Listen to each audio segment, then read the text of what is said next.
lecture, obviously, and we are doing it via Skype. And we are also taping it at the same time.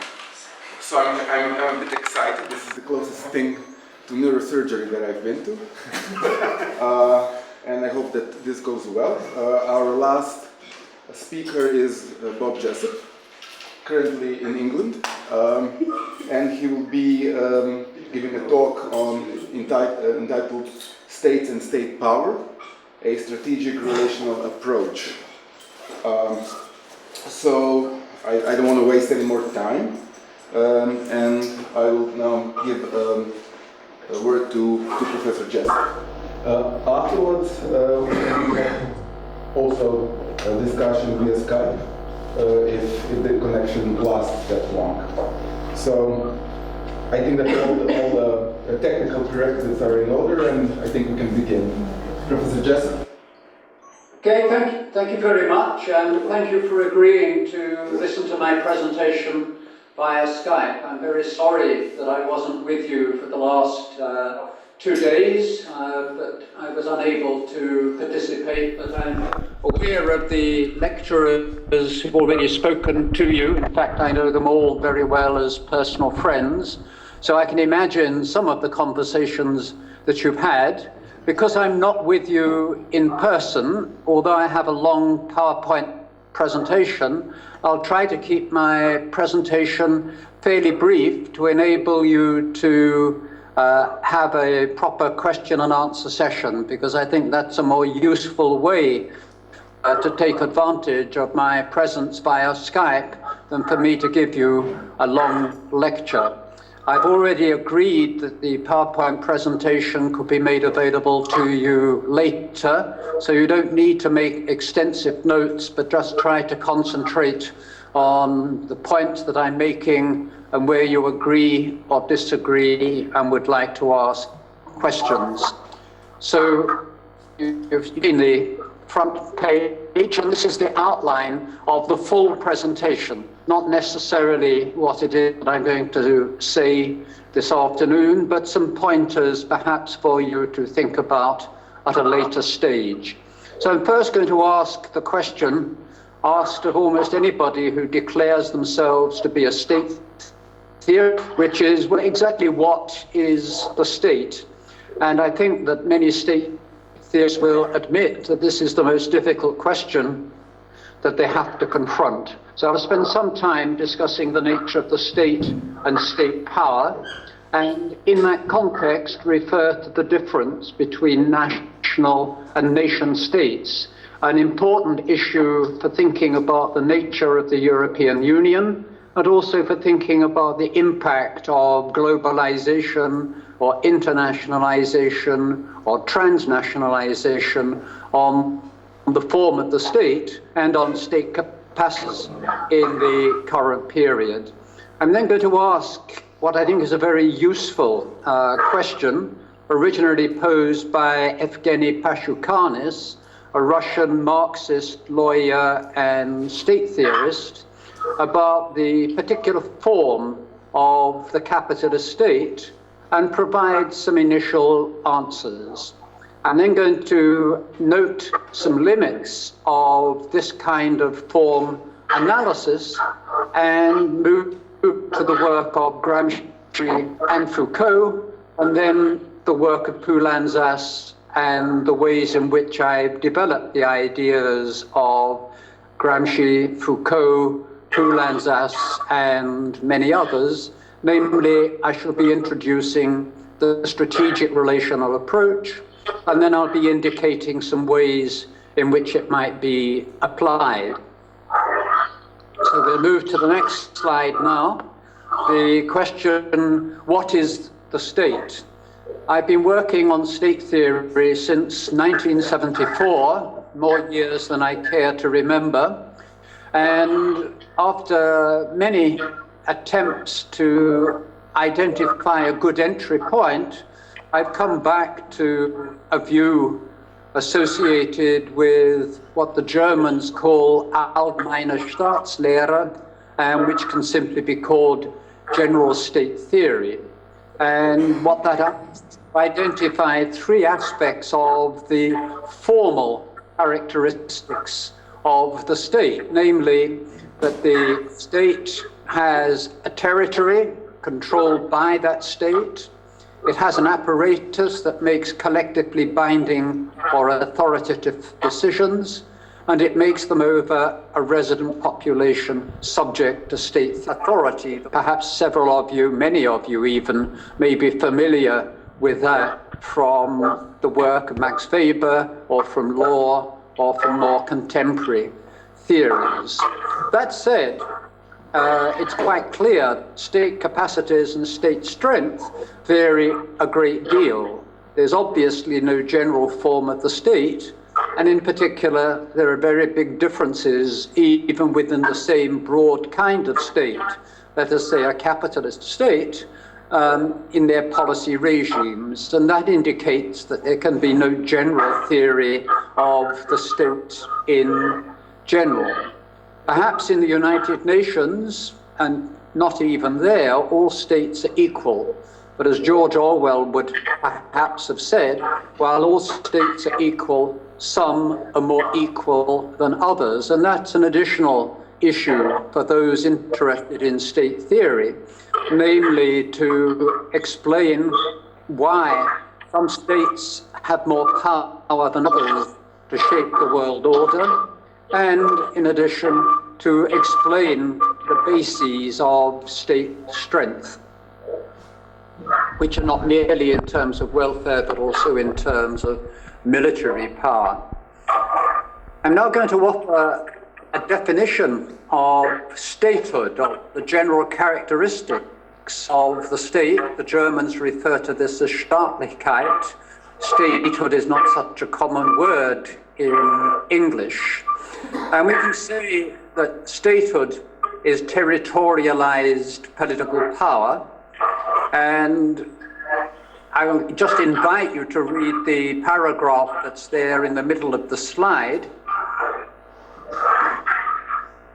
And as you read it, emphasize every one of the terms that's written there in italics is contested, either theoretically or indeed in terms of everyday political struggles and in terms of ruptural moments. We're even coming up with a very general definition of the state or general definition of statehood doesn't take us very far. It helps us to identify the points of contestation, the points of struggle in relation to the state and state power.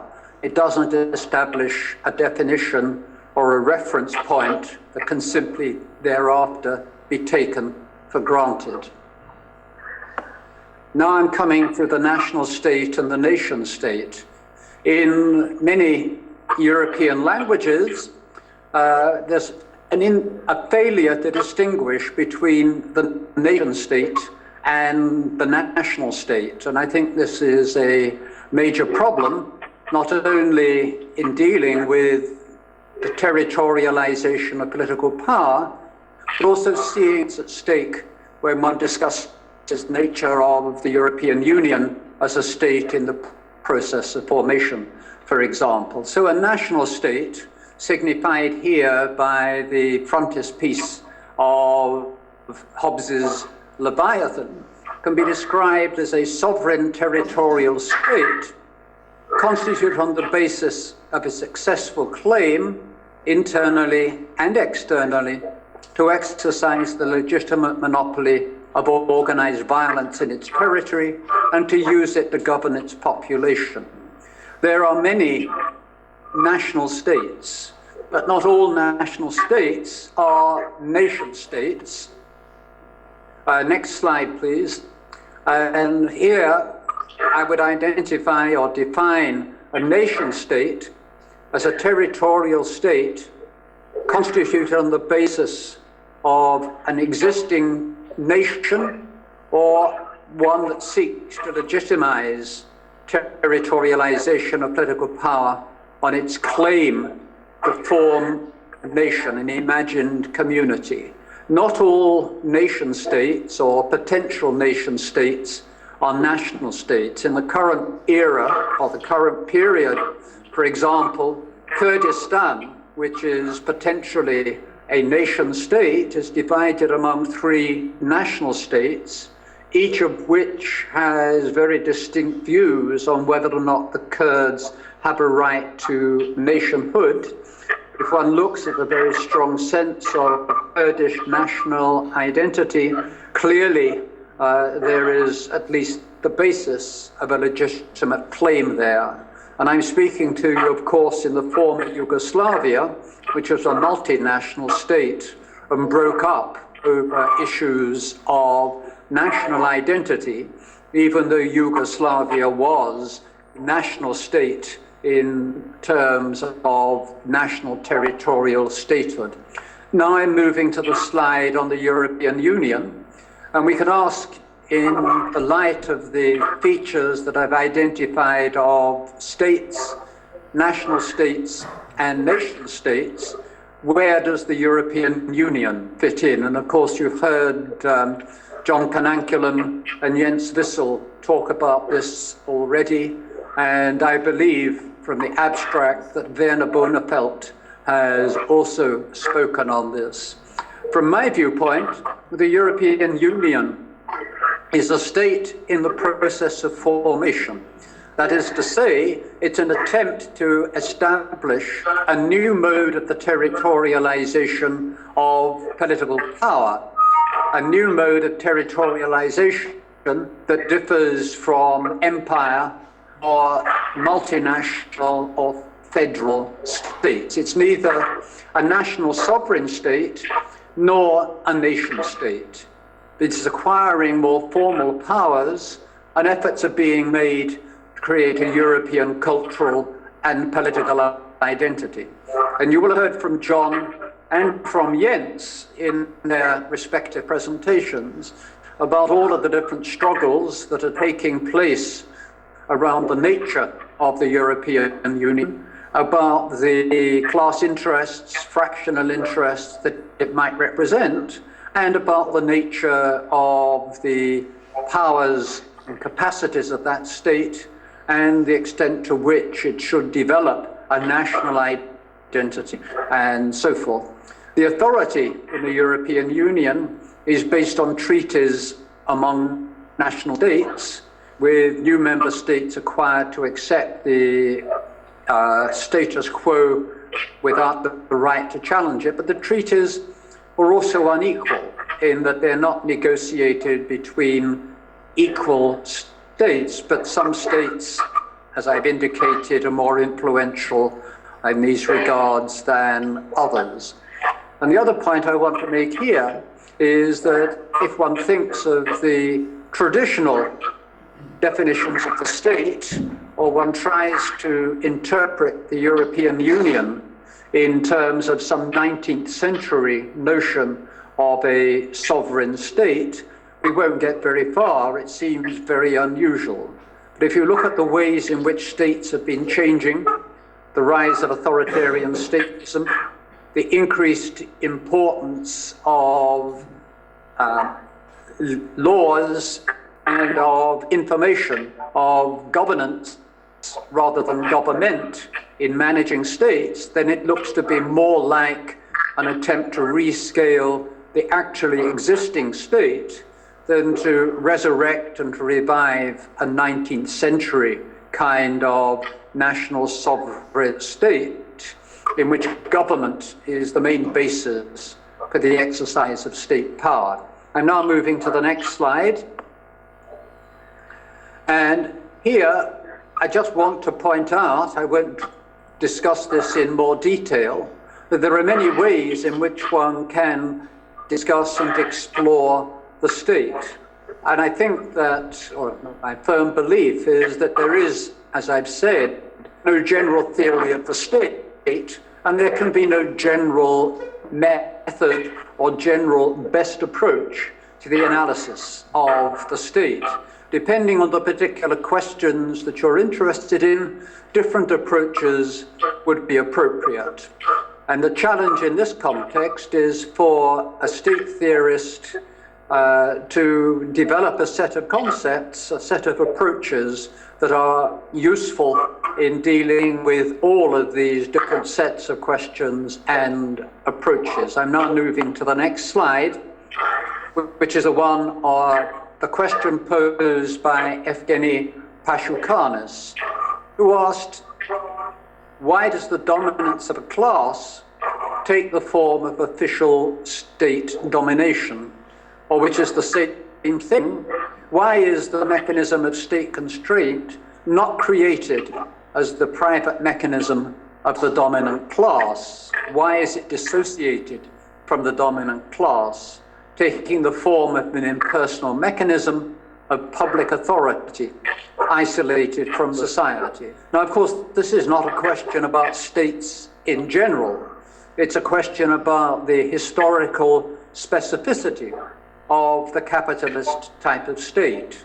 It's a question about why the ideal, typical, or the normal form of the capitalist state is one in which it appears that the people are sovereign.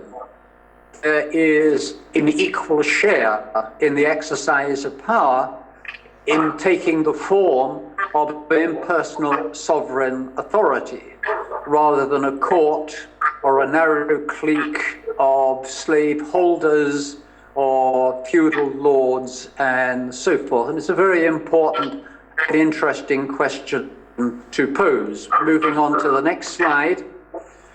Marx in Capital says that the form of sovereign authority, the form of the state, corresponds to the form of economic organization. And we can answer Pashukanis' question in these terms. The unique feature of capitalism is that the commodity form is generalized to labor power in the form of the wage relation. Surplus labor can be appropriated as surplus value rather than coerced surplus labor. And in that sense, exploitation can take the form of exchange, in other words, in the labor market. And as Stanley Moore, summarizing the essence of the Marxist theory of the state, says, where exploitation takes the form of exchange, dictatorship may, I emphasize here, may take the form of democracy. But what that means is that liberal democracy may occur as long as economic and political class struggles are separated, the former being subject to the logic of the market, the latter to the logic of liberal democracy. And that possibility depends on the balance of forces. An additional point that I want to make in the light of many discussions recently about post-democracy, for example, in the work of Colin Crouch, but in earlier work, for example, of Poulantzas or Habermas, or going back to the Frankfurt School, there is a question whether or not liberal democracy can survive the development of a much more politically mediated form of capital accumulation. And I'm thinking particularly here of neoliberalism, which appears to worship market forces, but which in fact is very, very heavily dependent on continuing state intervention and increasingly tight connections between economic and political struggle, for example, now in the forms of neoliberal austerity, which suggests that Pashukanis' question, even when posed in the 1920s, may no longer be as relevant. It's now a debatable point whether or not we are still witnessing or observing, even in the advanced capitalist economies, the impersonal authority of a sovereign state apparatus, or that the state is changing in important and interesting ways. I'm now moving to the next slide.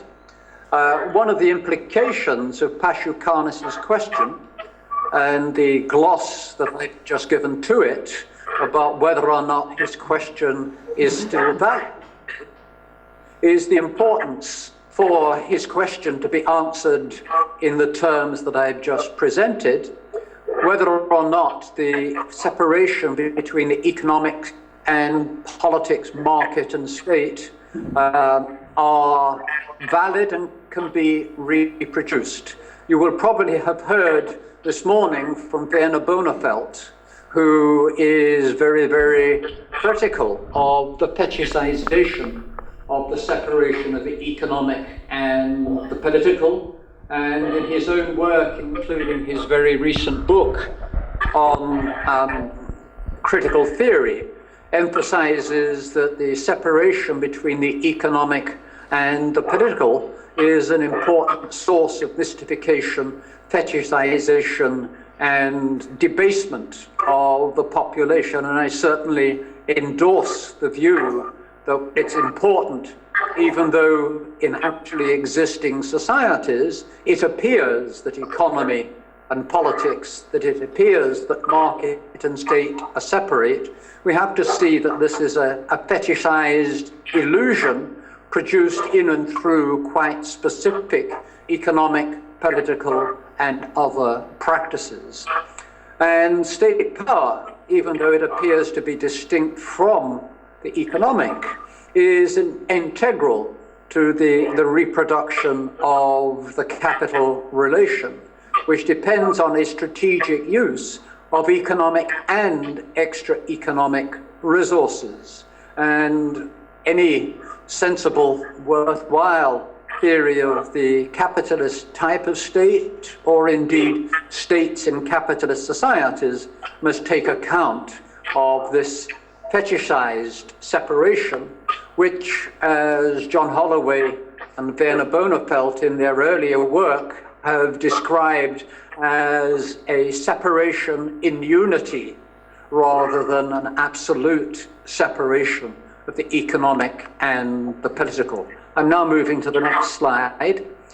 What that means is that for the reproduction of bourgeois domination, the reproduction of the legitimacy of the capitalist type of state, then it's important from a bourgeois viewpoint that the struggles of subordinate classes are kept in separate boxes. Economic struggles subject to the logic of the market, and political struggles subject to the logic of electoral majorities and so forth. Of course, the bourgeoisie itself doesn't obey the same principle of separation other than as a source of legitimation, but deploys economic and political resources skillfully, strategically, in order to advance its particular fractional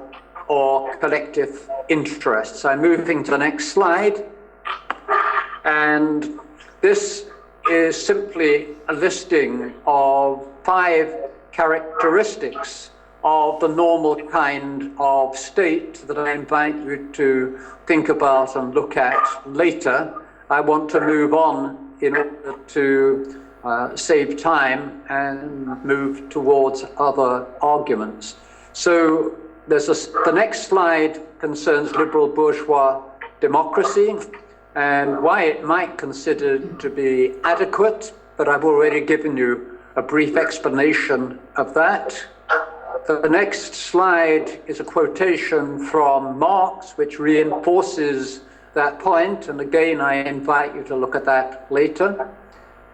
The slide on the tax state is interesting because the bourgeois form of taxation is very different from earlier ways of raising taxes. It appears to be very impersonal. It's imposed on everybody equally. But, and this is the important point, the bourgeois tax state should be able to raise taxes on all political subjects, all citizens, and all organizations within its territory in equal terms. What we're seeing today, again, is a retreat from this normal form.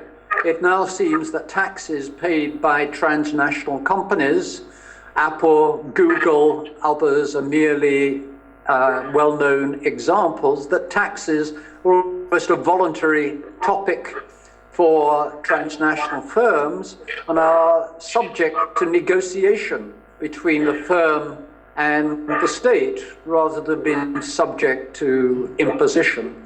This is just one more illustration of the ways in which the normal form of the capitalist type of state is being dismantled as a result of globalization. I'm now moving to the next slide.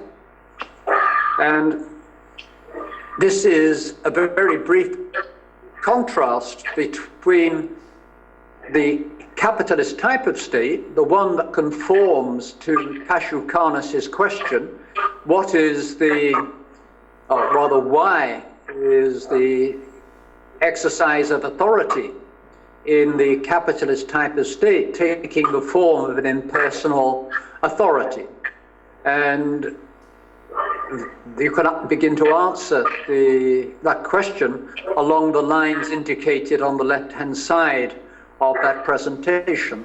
The most important point that I want to make is the one at the bottom of that left-hand column, that in a capitalist type of state, class power is structural, it's impersonal, it doesn't appear to be class power.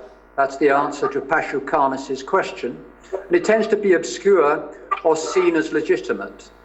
In actual fact, if you look at the over 170, possibly over 180 member states of the United Nations as illustrations of national territorial states, very few of them actually conform to the capitalist type of state, to the normal type of state. Most of them are, in fact, states in capitalist society. And in those contexts, class power is much more contingent. It's openly instrumental or mediated by other relations, but most observers, most persons, citizens, organizations subject to the power not of the capitalist type of state, but the state in capitalist society, will be absolutely clear that power is not being exercised by an impersonal authority. Even if it's the state acting in the name of the national state that's exercising power, it's not the state that's doing this to them, but the state as the instrument or the mediating force in much more self-evidently class-biased, ethnically biased, racially biased, or other forms of oppression and discrimination. So what it suggests here, that there are actually limits to form analysis. And now moving on to, yes, I want to move to the slide that is beyond form analysis. And here it is a quotation from the work of Nikos Poulantzas, State, Power, Socialism. And I'm sure that you already heard about this from John and from Jens. You may have heard it criticized by Werner Bonafelt, who, if not in his own name, but those with whom he works, has criticized Poulantzas for being far too concerned with the specifically political character of class domination and not looking more generally at the way in which class power is exercised. That said, Poulantzas wrote that it is better to see the state as a relationship of forces, or more precisely, the material condensation of such a relationship among classes and class fractions, such as this is expressed in the state in a necessarily specific form. What Poulantzas is doing here is to define, in fact, not the state, but state power. And for Poulantzas and for many other critical state theorists, it is more important to examine state power then it is to examine the form of the state. A possible reason for that I gave you in the distinction that I drew between the capitalist type of state and the state in capitalist societies. And now moving on to the next slide, which I think reinforces that point, and also the distinction that I drew earlier between the capitalist type of state, or the normal form of the capitalist type of state, and exceptional regimes. This distinction is one that also derives from the work of Nikos Poulantzas. Normal states are those where formal democracy, formal sovereignty exercised in the name of the people is present. Exceptional states abolish elections except for plebiscites and referenda, and a series of other characteristics are there as well. And one of Poulantzas' arguments is not only have there historic periods such as fascism, Italian fascism, German Nazism, military dictatorships in Greece, Spain, Portugal, as specific moments or conjunctures in the history of capitalist societies, but there is an increasing tendency towards exceptionalism even within normal states, something he refers to as authoritarian statism. And again, I'm pretty sure that John and Jens in their presentations will have told you something about that. And if there's time, I'll come to that in my own presentation. If not, there are a couple of slides in the presentation that address that issue.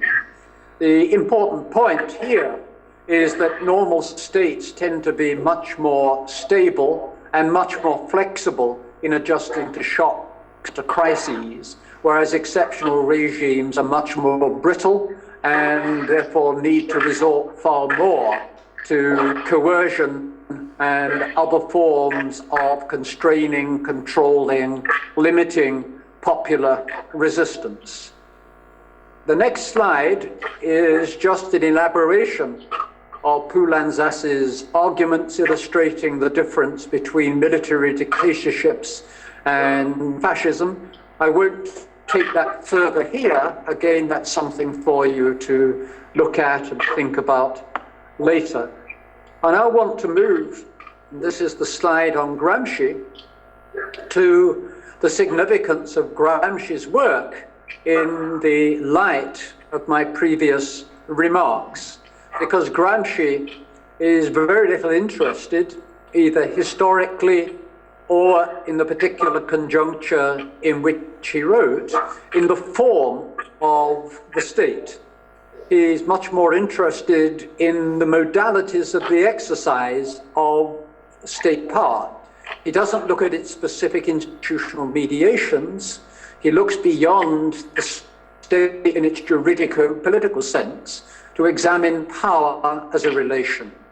And if he finds the state in its integral sense as political society plus civil society, and defines or interprets state power in the West as hegemony armored by coercion.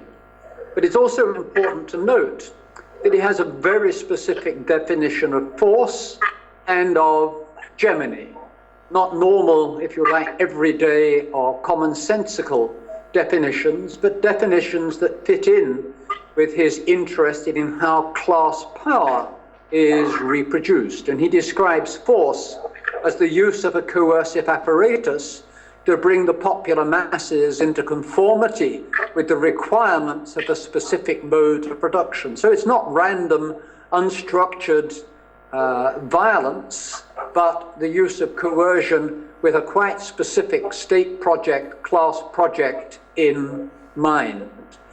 And hegemony is where the ruling class mobilizes the active consent of dominated groups via intellectual, moral, and political leadership.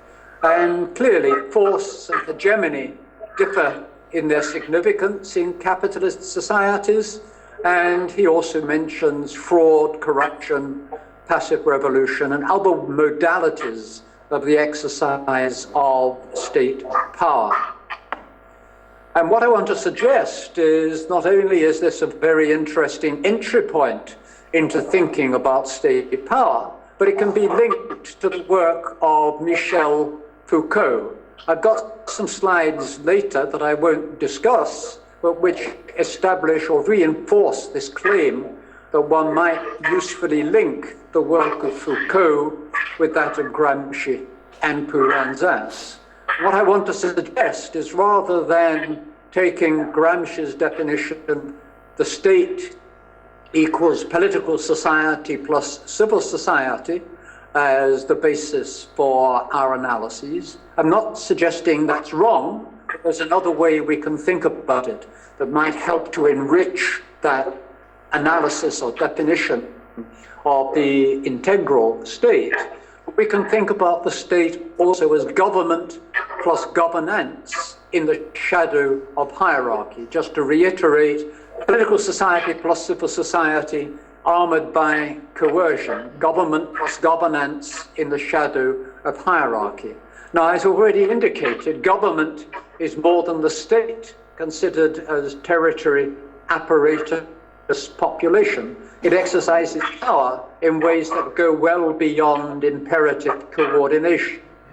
Gramsci's point about political society plus civil society.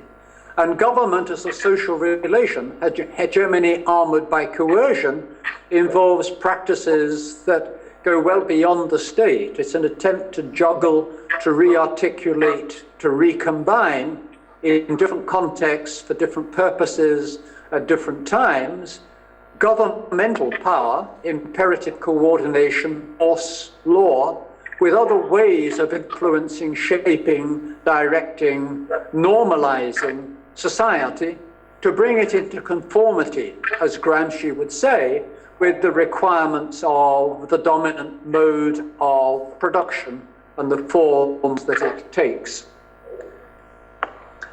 Moving on quickly to the next slide, what I want to suggest is that Foucault, if we look even beginning with Discipline and Punish, but even more, the lectures that he gave at the Collège de France, has already moved well away from an emphasis on the microphysics of power to see how the state is colonizing the wider society. And this is reinforced if we move to the next slide, that Foucault, this is the second bullet point, Foucault reintroduces the state after having rejected examination of the state. He says, actually, the state is the key site for the strategic codification of power relations. He's not reviving Marxism, nor is he reviving a juridical analysis of the state, but what he's saying is that the state, rather than the original subject, the prime mover in society, the state is an effect of changes in government practices. State power is an effect of lines of force, lines of flight within and across the state in its inclusive sense. I rephrased Foucault slightly, but not a great deal.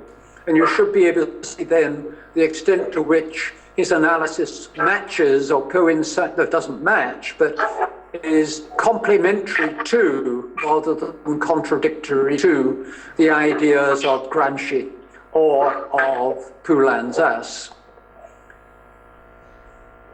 I'm going to slip the next slide, which is on governments and governmentality, and move now to the strategic-relational approach.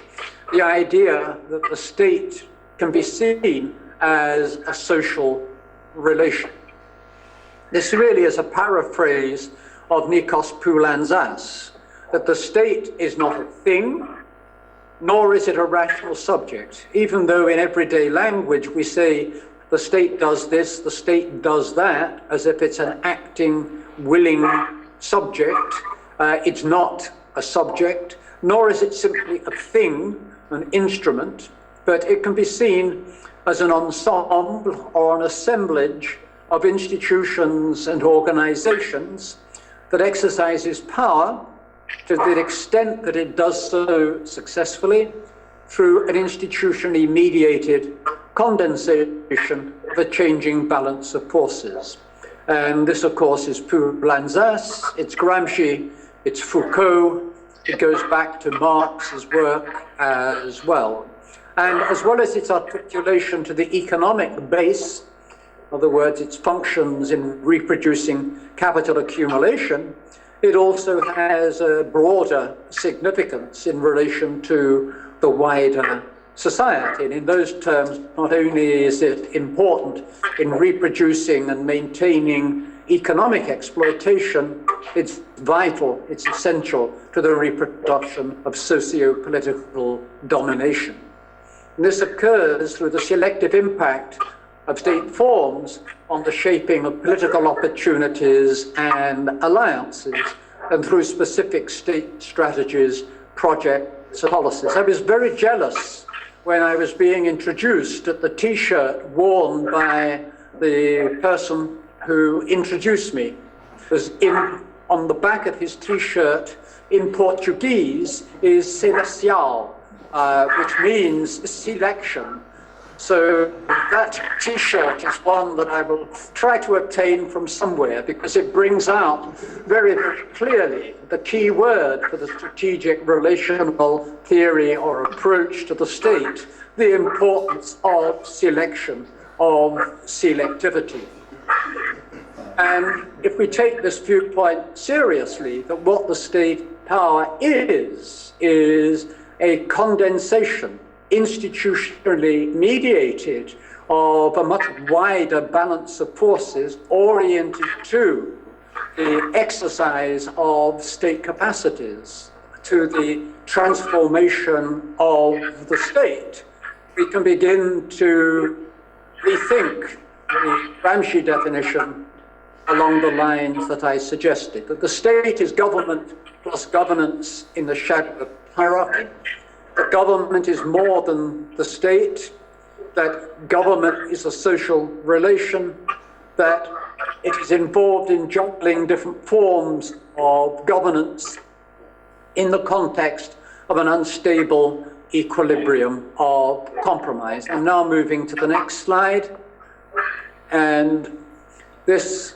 summarizes briefly in relation to earlier arguments the strategic-relational approach, the state's historical constitution, if we look at the state as a state in capitalist society, or its formal constitution, if we look at the state as a capitalist type of state, as spatio-temporally specific patterns of what I call structurally inscribed strategic selectivity. These are the product of past struggles, and they also shape the capacity to engage in present struggles.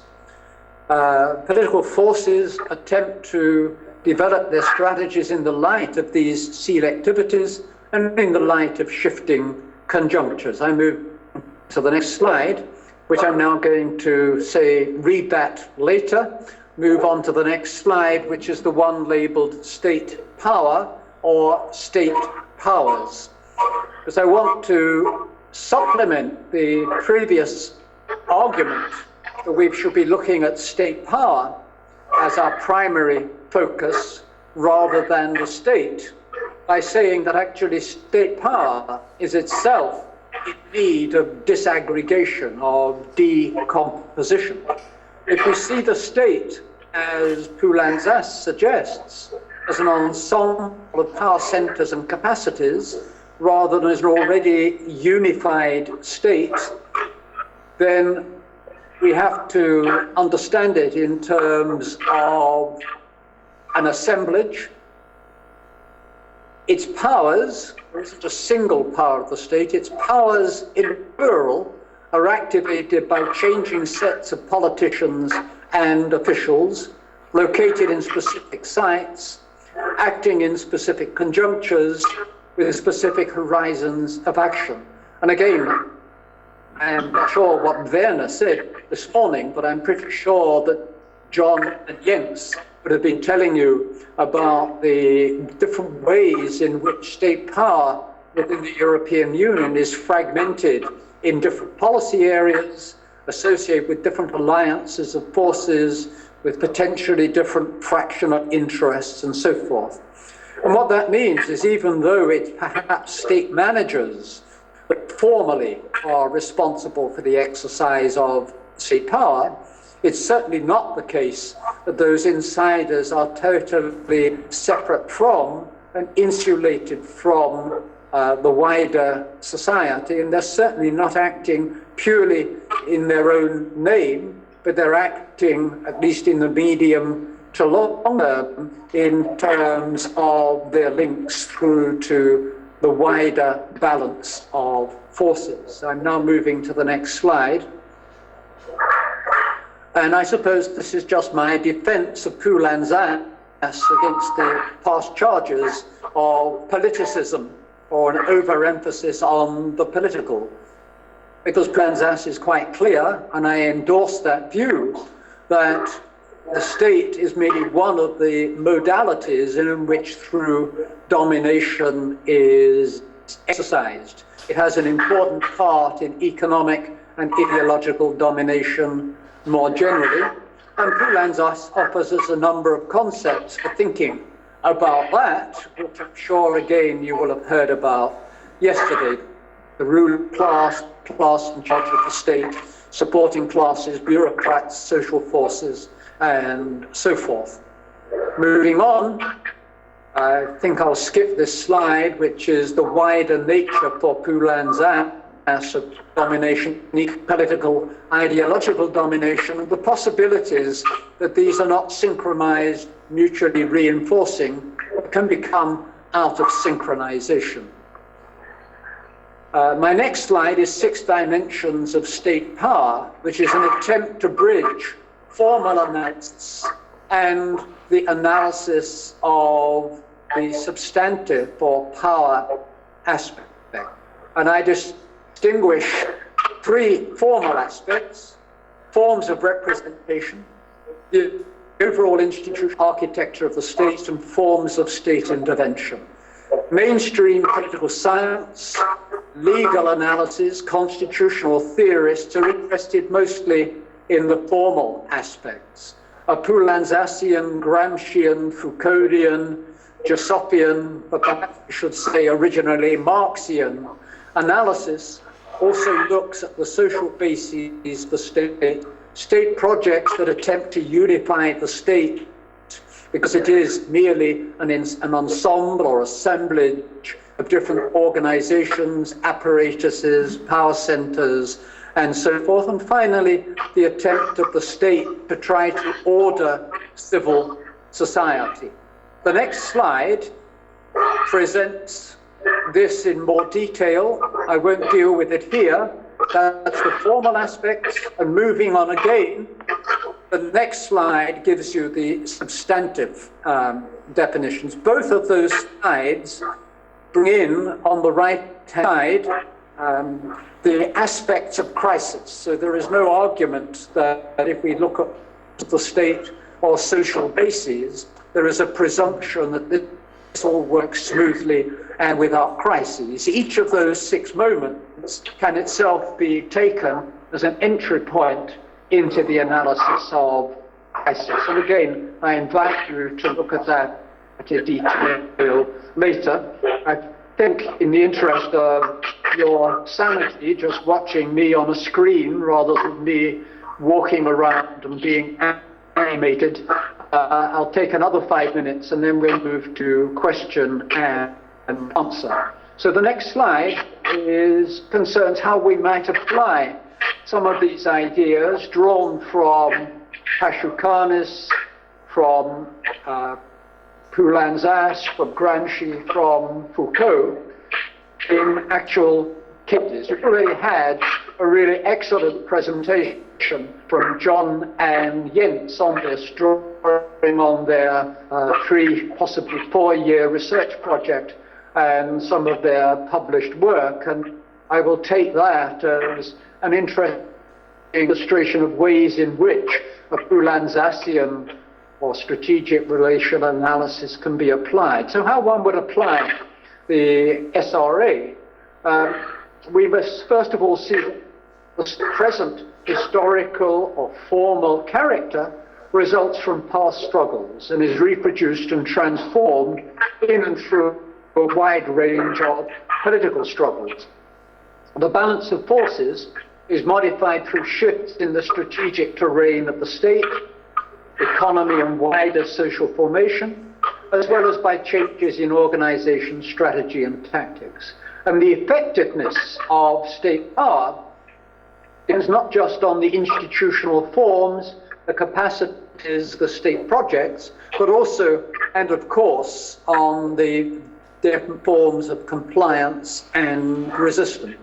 State power is a social relation. It depends upon not only the attempt of the state to exercise power, but its ability to project that power into wider society and to overcome resistance. In order to apply the strategic-relational approach, we have also to go beyond a general analysis of the state or class power to consider it in relation to specific substantive policy fields, noting, of course, that the differences between policy fields, economic welfare policy, technology policy, innovation policy, competitiveness policy, and so forth, are not God-given distinctions, but only socially and technically constitute. And again, John and Jens have probably discussed policy fields in their presentation yesterday. We must also go beyond the naturalization, the taken for grantedness of the national territorial state to include interstate relations, the scalar division of political labor, the local, the regional, the national, the European, cross-border relations, and so forth, as well as the nature of networks, for example, networks of global cities, connections among places. And in addition to looking at territorial sovereignty, we need to consider temporal sovereignty.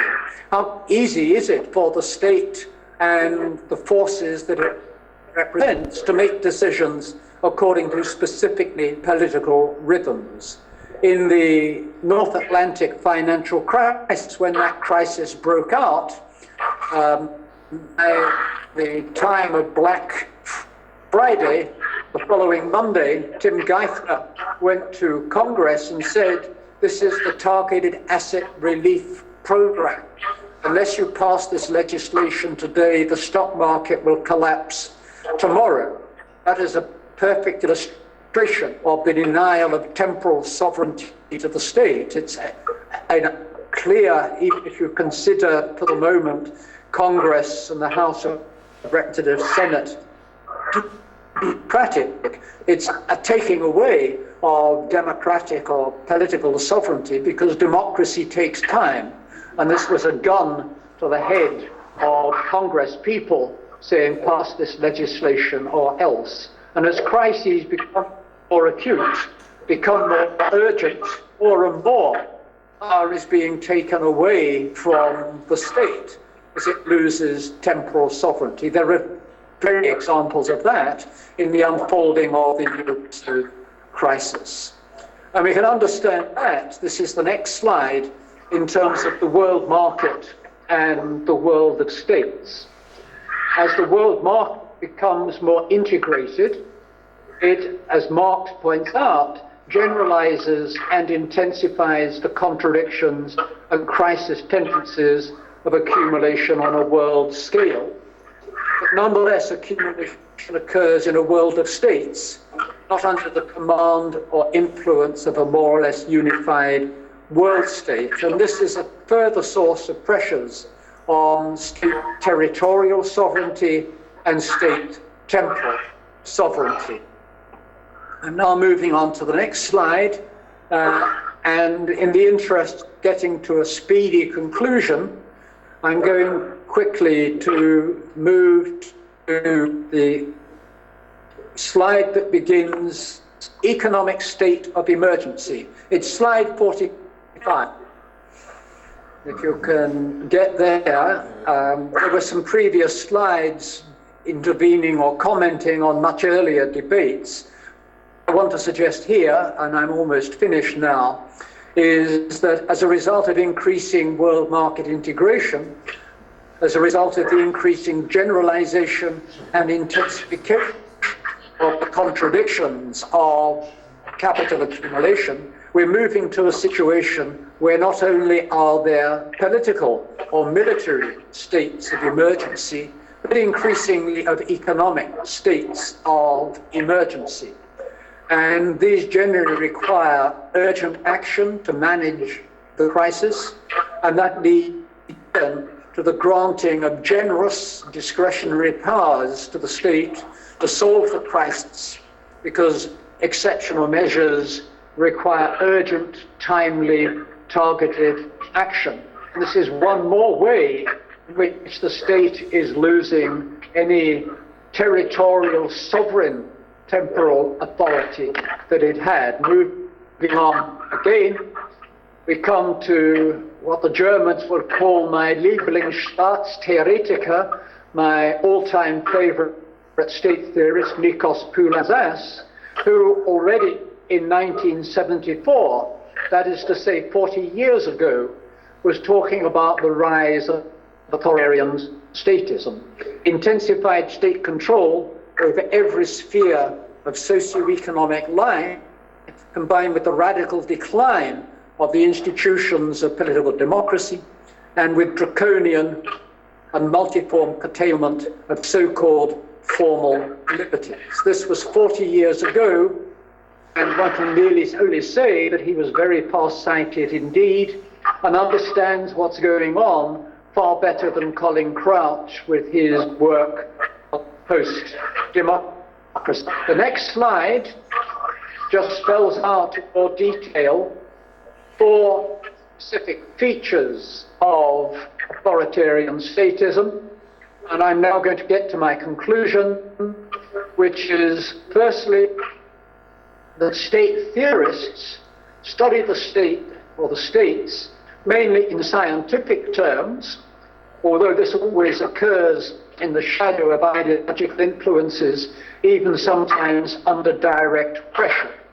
But that as citizens of the world, we shouldn't just take an impartial, impersonal viewpoint, but we should also consider this from the viewpoint of state builders, including those who seek another state. And what state builders are interested in doing is creating, changing, transforming the state in terms of their hopes and expectations, their new political utopias, their new visions, their alternative ideas about what is feasible in the future, what exists in potentia that could be realized through skillful or skilled strategic action. Scientific analysis can give you some view of the past, possibly of the present, but scientific analysis tells us very little about the future. And therefore, any serious engagement with the state requires not only that we think about the state in scientific terms, and I've indicated some ways in which that can be done, but it also requires us to take the viewpoint of state builders, of how we would like ourselves to intervene in the present, to think about strategies for transformation of the state. And what that means is that a full account of the state needs to combine the true and the false, sorting out useful, scientifically valid propositions about it from ideological mystifications or just sheer nonsense on the one hand, but also to take the viewpoint of the correct and incorrect. How does one read the conjuncture? What's there in potentia? What is the current balance of forces? Is this an offensive or a defensive phase in which we are located, and so forth? And that was the ambition, to see what's there in potentia based their scientific analyses of a Machiavelli, a Marx, a Lenin, a Gramsci, and so forth, up to and including the present day. And that's the end of my presentation. You might want a short break, and then we could move to question and answer. And thank you very much so far for your attention. Because I can see you sitting down, I can only assume at this distance you've been quite attentive and following either the slides or myself with at least a modicum of interest, and I thank you for that because I'm not there in person. So thanks.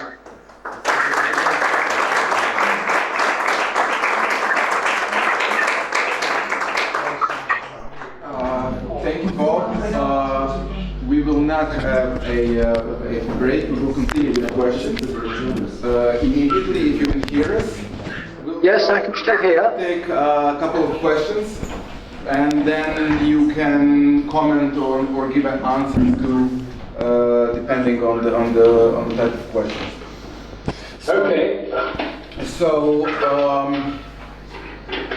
I open the floor for any kind of comments or questions for Bob with regard to his lecture.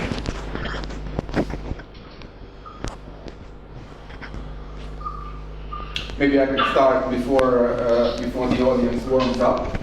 So, Yeah, could you introduce, if you could introduce yourself when you speak? Yes, I know who Son is, but not the others. Yeah, you communicated via email with Stipe and Sana.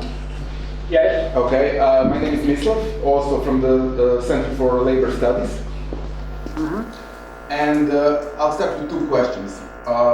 You've mentioned tax state at one of your slides, and that reminded me of the latest book by Wolfgang Streeck. Maybe you've had a chance to read it. The title is Buying Time, and he has in this book this sequence of state transformation, as it were.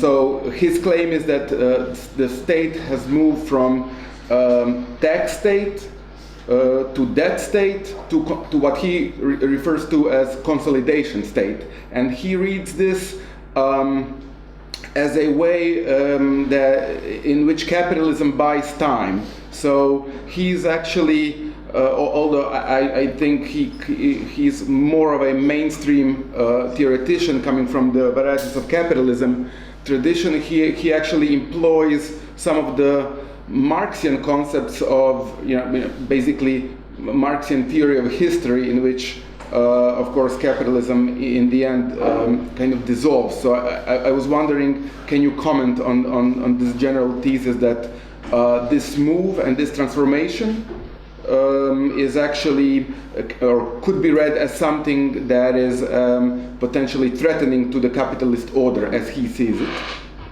That would be one question. And the second question is with regard to the relationship between Foucault and Gramsci that you mentioned. And I want to kind of emphasize that the reception of Foucauldian lectures on biopolitics was kind of ambivalent. Some critics, such as Philip Mirovsky, were actually pointing out to this ambivalence in Foucault's treatment of the state and market, and he actually claims that there is a great asymmetry when Foucault talks about the state and when he talks about the market, in the sense that he actually buys into the liberal story about the market and actually accepts this notion that market is a site of veridiction, as he puts it, and that makes it a kind of if we accept this as a hypothesis, that makes it kind of difficult to link Foucault, and if this is true, it makes it kind of difficult to link Foucault and Marxian tradition. So, and you kind of hinted that this could be done. So perhaps some further elaboration on that particular thesis. So that would be my first two introductory questions. Okay, thank you very much for both of them. Yes, I am familiar with Wolfgang Streeck's work. I spent some time at the Max Planck Institute for the Study of Societies in Cologne, where Wolfgang Streeck is the co-director, and I have an opportunity to discuss his book with him in other contexts as well. And I think in order to understand where that text comes from, we need to consider his position over many years and the extent to which the North Atlantic financial crisis represents a shock to his received opinion. Generally speaking, within the context of nature of understanding capitalism, nature of understanding social relations within capitalism and so forth, Wolfgang Streeck has tended to take a position that there are different varieties of capitalism and that the German variety is actually superior to the liberal market capitalisms that one finds in the United States or the United Kingdom. And much of his work, both his theoretical work and his empirical work, has been concerned with defining and defending the historical specificity of the German model, das Modell Deutschland, but also with making recognitions on how its competitiveness, its economic performance can be improved in the present conjuncture, whenever that is, which is why, if you look at his role from, say, 2000 to 2010, he actually sided with a more neoliberal austerity policy, somebody who was in fact tending to support the idea of neoliberal modernization, neoliberal competitiveness, and so forth. He was one of the key players in the development of the Hartz labor market reforms and so forth, but all within the context of thinking about the German model as opposed to others. When I spent some time in the Max Planck Institute, it was clear that his position was changing, because rather than Germany performing far better than other economies after the North Atlantic financial crisis, Germany was being affected as much as other tight capitalism around the world economy. And at that time, he was in New York, and he began to read the work of Schumpeter, Goldschmidt, and so forth on the tax state, on the fiscal state, and organized a conference not on variety capitalism, but on the commonalities of capitalism. If Germany is being badly affected by the crisis, then that can't be because of superior advantages of the German economy.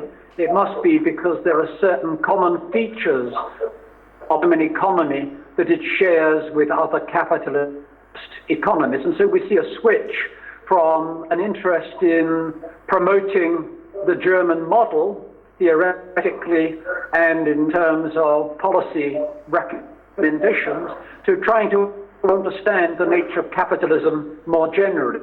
It does require a re-engagement with Marxism and critical views, but that's not meaning that in his case he then sided with the left-wing or critical positions, but it meant that he needed to redefine his critical stance on the nature and limits of the German model, its competitiveness, and so forth. And I think that's where bringing both that changing theoretic and that changing conjunction, we can understand his book on gekaufte Zeit, buying time.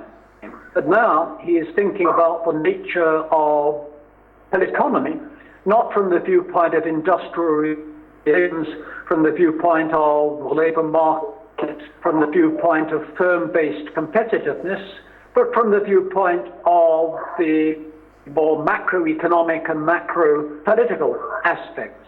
And then, of course, the nature of the tax state and the nature of fiscal crisis the changing nature of debt-credit relations, and above all, the rise of finance-dominated accumulation require, on his part, a shift in perspective. And I think truths are occurring there, as you've rightly summarized, a shift from the tax state to the debt state. I'm not so sure that's as much a radical shift as he believes, because the tax state always had the capacity to borrow money to raise public loans on the basis of its capacity to raise taxes. So it was never the case that all public expenditure had to be financed out of taxation. It could also be financed out of loans guaranteed by the state's taxing capacity. So I see a continuity between tax state and debt state, where that concerns public debt. The difference perhaps is during crisis, states socialize the losses of private debt, or at least of the private banks, which vastly increases the amount of public debt. And that then leads to consolidation. But one could very easily see this in the language of Philip Moravsky as never let a good crisis go to waste. But from a neoliberal viewpoint, the increase of public debt due to the socialization of the losses of the the losses of banks, and the ways in which that also reflects in part an increase in welfare state expenditure, is an excuse to ramp up, to reinvigorate, to reinforce neoliberal austerity. And of course, neoliberal austerity was also what was the hearts for reform. So although there seems to be a rupture, you could also see a continuity, which is simply reflecting a shift in the conjuncture. The other point, which I think is really interesting and relates to another set of points, concerns capitalism and democracy. And here, I think he's as much Weberian, possibly more Weberian, than he is Marxist in looking at the correlation between capitalism and democracy, and seeing economic crisis as a threat to democracy. But quite honestly, in a post-war perspective, it's a little late to discover that Germany is becoming an authoritarian state, or that other states are also going down the authoritarian statist road. So I hope that's enough of context for thinking about Wolfgang Streeck's ideas. The book itself is absolutely full of interesting statistical charts, empirical data, and so forth, and I think those can be useful, but I would prefer to put it into a different historical context in terms of a personal context, his intellectual and political trajectory, and to think about how one might recontextualize those data in a different way. I would make the same comment on Thomas Piketty's notorious or celebrated book on capital in the 21st century. Thank you for the data, but let's now think about how we might reinterpret them. In relation to Foucault and Gramsci, Foucault is a very complicated character. He says in one of his interviews that he makes fun of many of those who read his work by citing Marx in words without ever citing Marx actually by acknowledging the influence of Marx. And there's some very fine work that's been done on discovering or uncovering some of the Marxist influences in his work.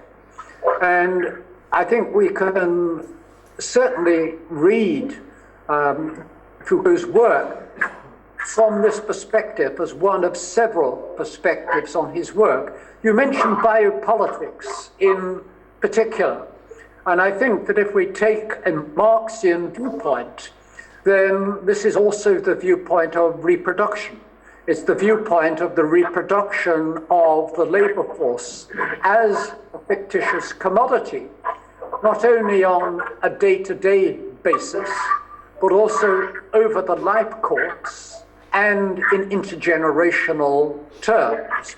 So biopolitics is in part a way of thinking in slightly different terms about the role of the state in the extended reproduction of the labor force and the wider population. The additional factor, of course, is that Foucault is interested not merely in biopolitics from the viewpoint of labor as a fictitious commodity, whether over day-to-day life course or intergenerationally, but also from the viewpoint of the population as a key element in the nature of the state territory, state apparatus, state population. So a large part of biopolitics is also looking at the nature of biopolitics from the viewpoint of security and territory. But I see that as inviting an interesting dialogue between biopolitics as the politics of the expanded reproduction of the labor force and biopolitics as the expanded reproduction of a compliant and appropriately ordered population within the framework of the state.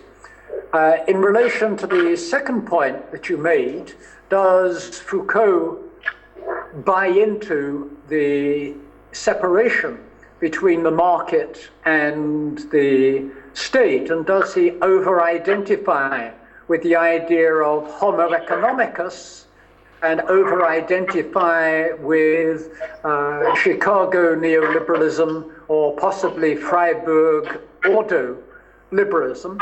I think there's some interesting work that you could read in the journal Foucault Studies, which is an online journal, where precisely some of these issues are raised. There's a particularly interesting article by Uta Tellman, who's a German scholar, on the nature of Foucault's views on homo economicus and where that comes from. And I think that's possibly more critical than your question implies. And then finally, in terms of the Foucault-Gramsci connection, I think we might be better placed, we would get more interest in this looking not so much at Foucault and Gramsci. I was taking there the idea of governmentality and saying that was consistent with Gramsci's ideas about state equals political society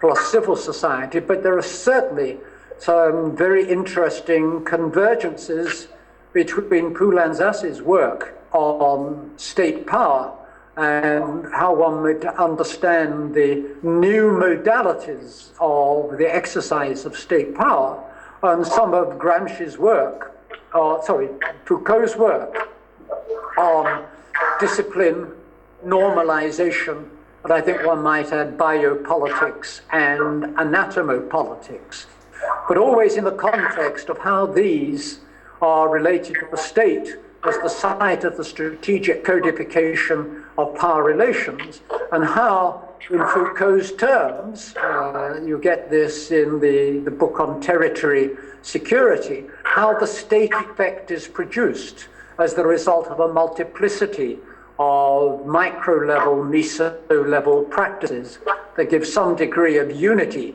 to state power as a functioning state apparatus. And a final point, Foucault doesn't really deal with issues of internationalization, global governance, the world market, the world of states, and so forth. So sorry, two very long answers, but hopefully they've been illuminating, and now we can move to some more questions. Thank you for this extensive answer, and we have at least one question, so go ahead. Okay, hello, first of all. My name is Artan Sadiku from the Institute of Social Sciences and Humanities in Skopje, in Macedonia. Well, my question does not relate actually directly to the treatment of state by different state theories and approaches, but I was thinking as you were speaking and doubting whether that question would have some relevance for the very theoretical features of the state theory. Indeed, and basically it is linked to the concrete regional experiences of where I come from, Macedonia.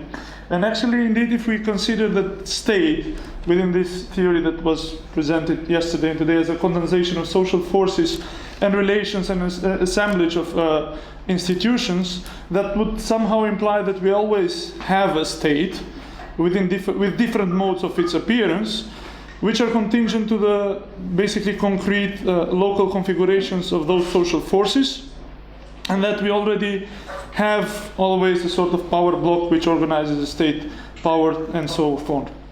But my question is then, having into consideration the regional experience where I sort of could witness what happened in Albania in '97, how do we apply sort of these conceptual approaches to the issues of failed states? And one of those examples would be Albania. Can we say that what are the sort of theoretical implications for this sort of for this concrete approach of state theory with regard to social forces at that point in time when we actually sort of effectively have a failed state? No one is there to sort of exercise state power to organize anything within a certain territory, but we have smaller groups controlling smaller territories, or basically whether this is a case when we can consider this failed state as a particular mode of state where, I don't know, social forces have been are in a halt and nobody can sort of establish a power block. I was just thinking from this point of view, from the concept of, from the experience with failed states, what would the implications be for this sort of conceptual framework of state theory, and what happens, what is at stake at that moment with social relations and with institutions which should form the assemblage which manifests itself as a state. Thank you. Okay, thank you very much for that question. It's absolutely excellent question, and it reinforces the point that we have to see the state. So we have to see the state as a social relation. In other work that I've done, taking the general state theory perspective on the state, that there is a territory controlled by the state, and an apparatus that makes collectively binding decisions, and a resident population. Each of these is rather improbable. And even on those terms, we could say that the extent to which the state exists depends on the extent to which the territory associated with a national territorial sovereign state is really controlled by that state or not. So one can imagine a wide variety of different ways in which either the territorial boundaries or frontiers are contested, that the territory is not, in fact, homogeneously ruled by the state, but there are center-periphery relations or degrees of fragmentation or the development of secession movements, each of which calls into question the territorial integrity of the state. The state has both an internal and an external face. So even if the territorial boundaries of the state are accepted as legitimate internally, there's no reason why that also means that the territorial boundaries or frontiers or borders of the state are accepted by other states or other powers, which is of course one of the reasons why so many territorial disputes occur. If we take the viewpoint that the state is also an apparatus that makes collectively binding decisions, as I've already indicated, it's highly improbable that this state, which is not in fact a state, but an assemblage or an ensemble of power centers, departments, apparatuses, with different powers and capacities, really functions as a unity. It's always amazing, it's always improbable that the state acts as if it is one subject. That has to be produced in and through struggle, in and through hegemony, in and through the development of a state project that defines the nature and purposes of the state in ways that state managers and so forth will accept. So that's another way in which the state can start to fail. And then finally, there's the resident population subject to state authority. And absolutely no guarantee again that the population subject to state authority is willing to accept that authority, to accept the particular forms of the state and so forth. So even that very crude, rather formalistic definition already indicates some of the ways in which the state can fail.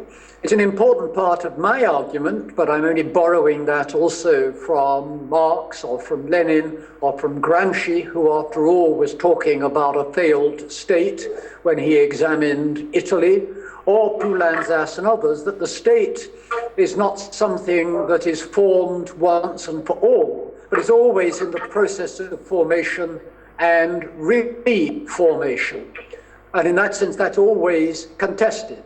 Nikos Poulantzas described the reproduction of the state as the expanded reproduction of class relations and class struggle.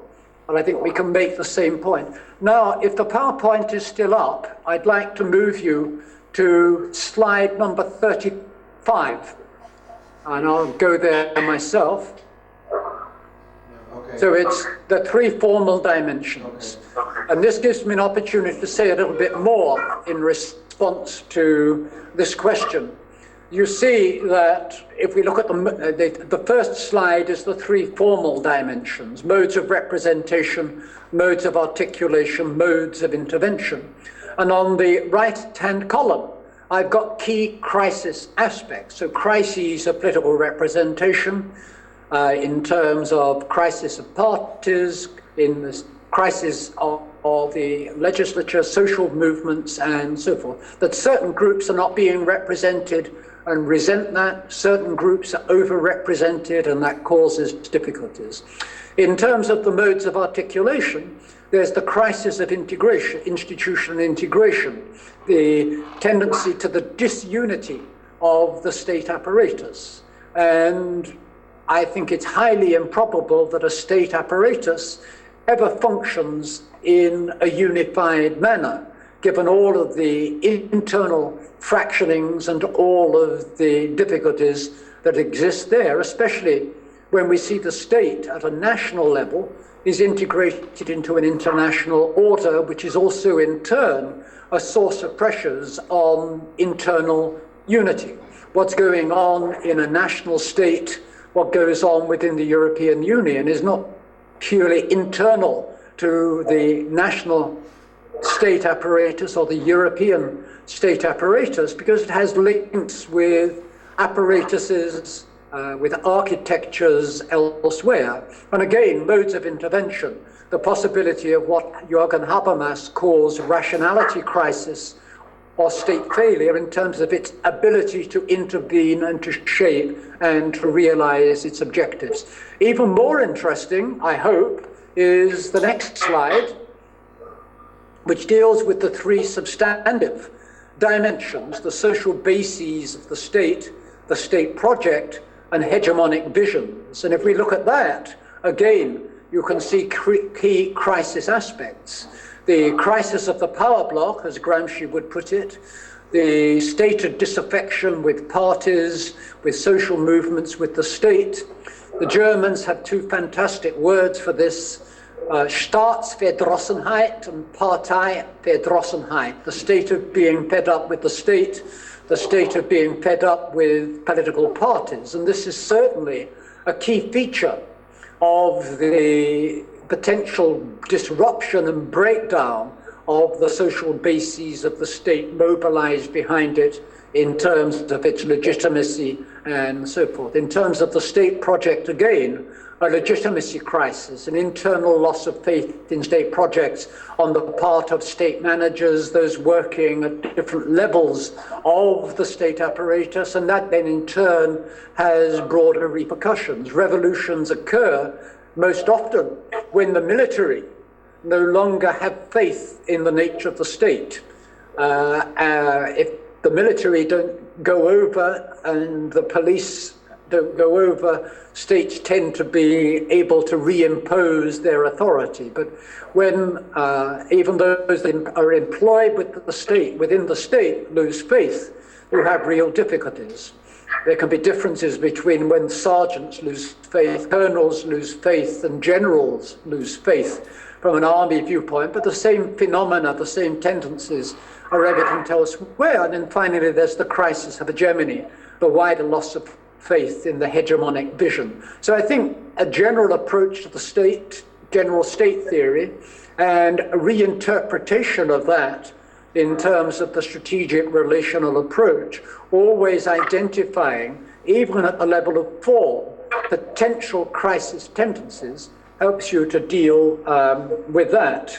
And finally, you mentioned failed states, and I don't know whether you mentioned rogue states. I think failed states one can analyze in a scientific way along the lines that I've indicated, but we must also be aware that failed states is a geopolitical ideological term that is used to justify the punishment or the intervention by some more powerful states into the internal affairs of others, humanitarian intervention, sometimes merely military, geopolitical, geoeconomic intervention on the others. So whilst I think it is worthwhile thinking about crisis tendencies, failure tendencies, we have to be very careful not to buy into or to accept the politico-ideological use of the category failed state in order to make political judgments or to justify external intervention, whether it be by the United States, the European Union, or other states. And then rogue state is a particularly nasty term because it simply means states that don't accept the hegemony of the United States or Europe get to be called rogue states. And here I side with Noam Chomsky and with, I think it's William Bloom, who have both written books on the rogue state, arguing that the United States is the biggest rogue state in the world. So I hope some of those comments will be useful and be an encouragement to go back and look at the slides that I presented in terms of things I didn't mention before, but it might be useful for some of your other debates and discussions. So for the next question? No, I think we are out of time. And I want You're probably exhausted as well, right? We have a lot to think about. Yep. I want to thank you for your lecture and for the extensive answers. And I want to thank the audience for being so attentive.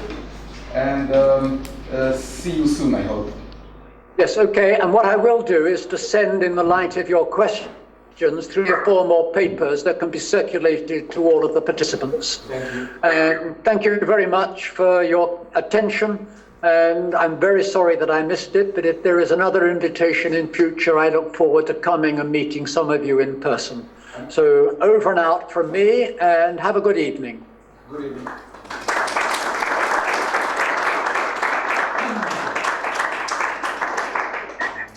Thank you. Okay, bye. Bye. Excellent.